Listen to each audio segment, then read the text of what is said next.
नमस्कार देवियों और सज्जनों, व्यालोकवाणी में आप सभी का स्वागत है और आप हमारे साथ देख रहे हैं आप सबकी सुपरिचित स्वाति तिवारी को। हमसे ज्यादा आपने इनको देखा होगा क्योंकि इनका एक बड़ा अच्छा प्रोग्राम आता है न्यूज 18 पर, भैया जी कहिन। और उसमें आपने इनको अक्सर सीपी की गलियों में, कभी गाजियाबाद में देखा होगा, जब ये पूरी दृढ़ता और पूरी आक्रामकता से कौमियों, वामियों, सेकुलर लिबरलों की धज्जियां उड़ाती हैं और ये कई बार वायरल भी होती हैं। बहुत सारी चीजें हैं, इसलिए मैं इनका परिचय देते देते भी अब नहीं दूंगा। लेकिन आज की बातचीत बड़ी संजीदा है, बहुत गंभीर बातचीत है। स्वाति, हम लोग जब बातचीत करते हैं अपने देश के बारे में, समाज के बारे में, तो एक शब्द आजकल बहुत आता है, लव जिहाद। और मजे की बात यह है कि ये शब्द हम लोगों का दिया हुआ नहीं है। ये शब्द केरल के कम्युनिस्ट मुख्यमंत्री ने बाकायदा विधानसभा में दिया था और वहीं से ये बात शुरू हुई थी। केजीएमयू लखनऊ में हमने लव जिहाद का एक विस्तृत और भयावह रूप देखा।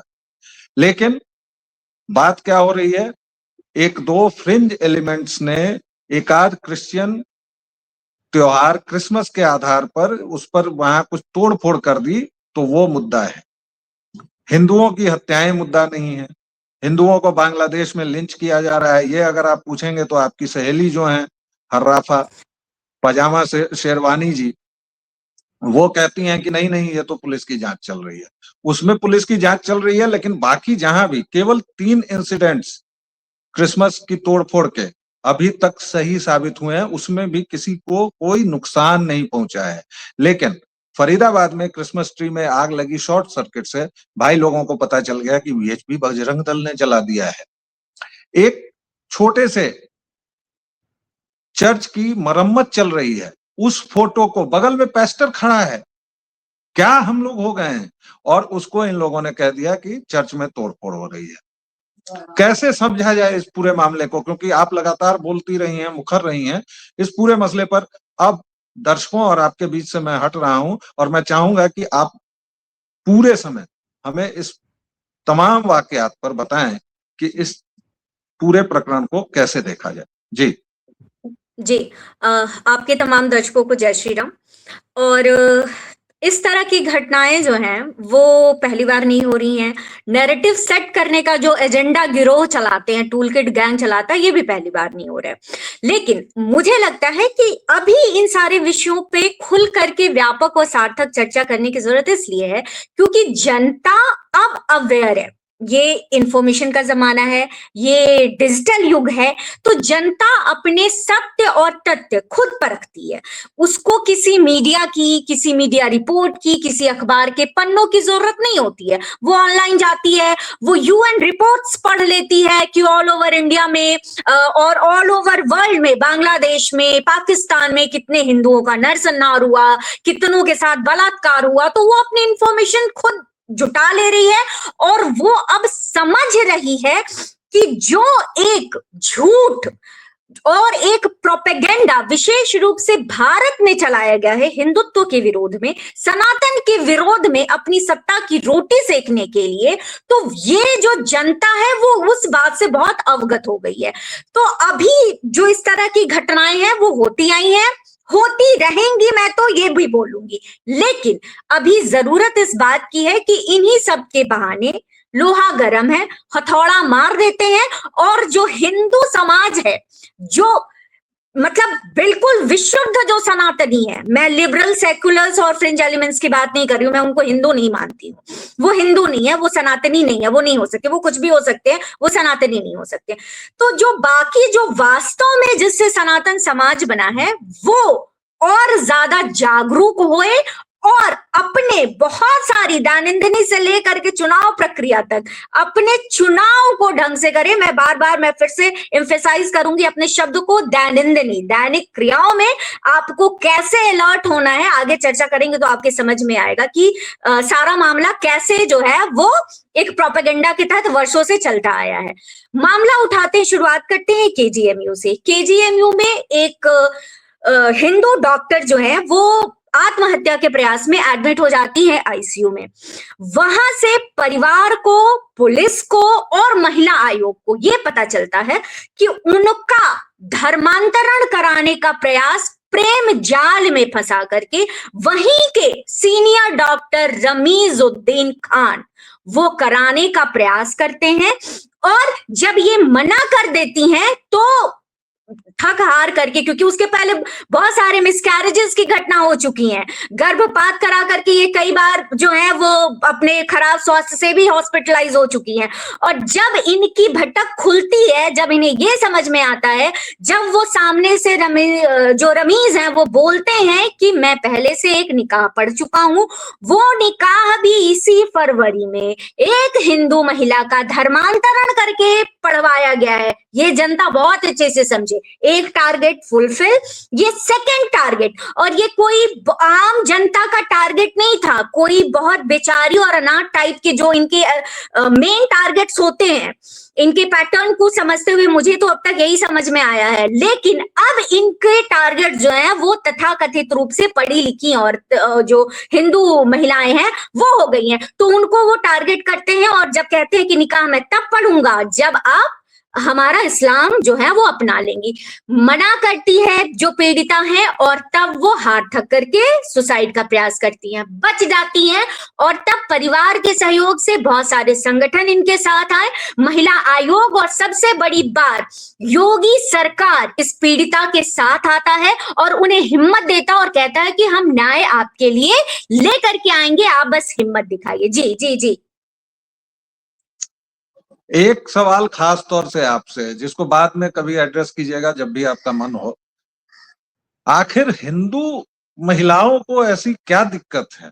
क्यों हम लोग जब बार बार गला फाड़ के चिल्ला रहे हैं लव जिहाद है, सूटकेस, फ्रिज, ये वो तमाम चीजें, और निकाह के बाद भी हिंदू महिलाएं छूट जाएं ऐसा तो नहीं होता है।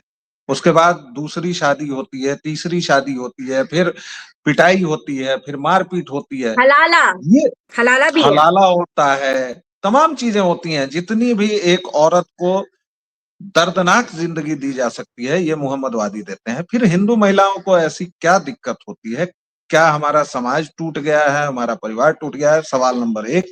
दूसरे, आपने सरकार की बात की कि सरकार खड़ी है, लेकिन उसका एचओडी जो था तौहीद, वो अभी तक वही है जिसके संरक्षण में सारी चीजें चल रही थी। रमीजुद्दीन 2 दिन पहले तक बैंड नहीं था केजीएमयू में जाने से।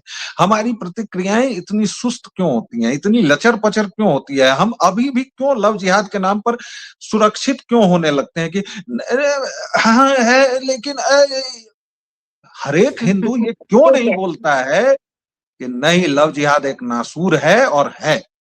जी ठीक है। सबसे पहले, क्योंकि बहुत इंपॉर्टेंट क्वेश्चन है, सबसे पहले ना इसी को एड्रेस करते हैं। मैंने लव जिहाद के ऊपर जमीन पे मैं काम करती हूँ, मतलब कि मैं ऐसे पीड़िताओं से भी मिली हुई हूँ, मैं वर्कशॉप्स कराती हूँ, सेमिनार्स कराती हूँ अवेयरनेस के लिए, और कोई पर्पस नहीं होता, और ये कारण समझने के लिए कि क्यों जो हिंदू लड़कियां हैं वो इस ट्रैप में फंस जाती हैं। तो 2-3 बातें जो मुझे समझ में आई पेरेंट्स से बात करके और ऐसी लड़कियों से बात करके, वो मैं आपके दर्शकों के साथ साझा करना चाहूंगी। सबसे पहले तो ये कि इनके टारगेट में मैक्सिमम वो महिलाएं होती हैं जो इमोशनली और फाइनेंशियली वीक होती हैं या अकेले होती हैं। जैसे इनके टारगेट में विधवाएं जिनका एक बच्चा है या नहीं भी है, अभी हाल के मैं उदाहरण भी दे सकती हूँ, पिछले 6 महीने के ऐसे 85 उदाहरण हैं जो इनके टारगेट विधवाएं, और हमें पता है कि वो मतलब अकेले ही होती है, वो फाइनेंशियली स्ट्रांग है तो भी इमोशनली एक बच्चे को पालने का जो एक जिम्मेदारी होती है। और एक तो हमारा समाज ऐसा है कि अकेली युवती के लिए जीना बहुत मुश्किल है, असंभव है, ये हमें स्वीकारना होगा, ये हमारी समाज की कमजोरी है। तो एक तो टारगेट उनकी वैसी है, और दूसरा आप ये समझिए, एक तरफ एक लड़की है जो फाइनेंशियली इमोशनली वीक है, या इसके साथ मैं ये भी कहूंगी कि जिनको चुल मची होती है फ्रीडम, क्योंकि लिबरलिज्म सिर्फ पुरुषों में थोड़े ही है, महिलाओं में भी है। जिसको हम फेमिनिज्म आज के जमाने में बोलते हैं, फेमिनिज्म के रूप में। तो ये दिक्कत है। लेकिन मैं फिर से बोलूंगी, ये तबका बहुत कम है लव जिहाद के लिए, ये अभी भी बहुत कम, टारगेट मैक्सिमम वही होती हैं जो कमजोर होती हैं। तो अब ऐसे महिलाओं को जब ये लोग टारगेट करते हैं तो उनके पास कोई नहीं होता है। और एक हमारे हिंदू समाज की मैं कमजोरी बोलूंगी, हो सकता है कि आज से 20, 30, 50 साल पहले ये कमजोरी नहीं मानी जाती होगी, लेकिन आज के दिन में है, वो ये है कि खुल करके बात करना और फ्रीडम देना। घर की लड़कियों का ये मतलब नहीं है कि निक्कर पहन के जाएं और आप पढ़ा दें बहुत बड़े इंस्टीट्यूट से, मैं ये फ्रीडम नहीं मानती हूँ। फ्रीडम ये है कि उसको ये विश्वास रहे कि अगर मुझसे कोई गलती हो जाए, कोई गलती का मतलब सिर्फ लव जिहाद नहीं, कोई गलती, तो मैं अपने पेरेंट्स को अप्रोच करूंगी तो वो मुझे घर में बंद नहीं कर देंगे। वो इसलिए ना, वो चीजें उनके समझ में आ जाता है। औरत के पास, एक स्त्री के पास एक बहुत बड़ा गुण होता है कि अगर वो किसी की तरफ अट्रैक्ट हो रही है, वो प्रेम की तरफ बढ़ रही है, तो उसको बहुत जल्दी समझ में आ जाता है कि सामने वाला जो है वो धोखा देगा या साथ निभाएगा। लेकिन एक तो इमोशनली कनेक्टेड हो जाती है और दूसरी ये चीज कि अगर मैं यहां से टूटी तो मैं जाऊंगी कहां, तो इससे अच्छा है कि देख ही लेते हैं, चांस ले लेते हैं। तो ये इस तरह की चीजें हैं। और आप अभी देखिए कि जितनी भी लड़कियां जो है वो सूटकेस में बंद होकर के आती हैं या किन्हीं के साथ लव जिहाद होता है, हम क्या करते हैं हिंदू समाज के रूप में, उस लड़की को गाली देने के अलावा कोई जिम्मेदारी निभाते हैं क्या? नहीं निभाते हैं।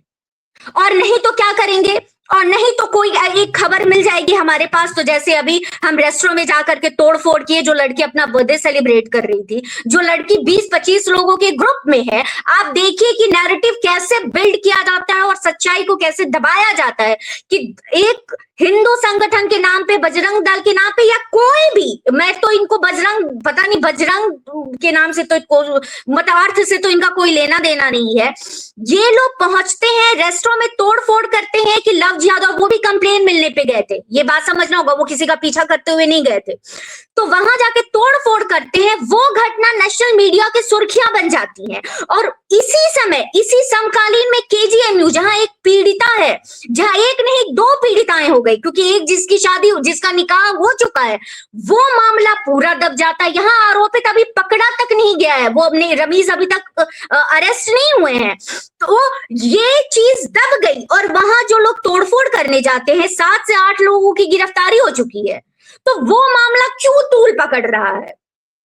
क्यों जो है वो मीडिया हो या जो हमारी सोसाइटी हो, इन सारी बातों के जो मूल को है वो नहीं समझ पा रही है। एक तो ये बात समझनी पड़ेगी।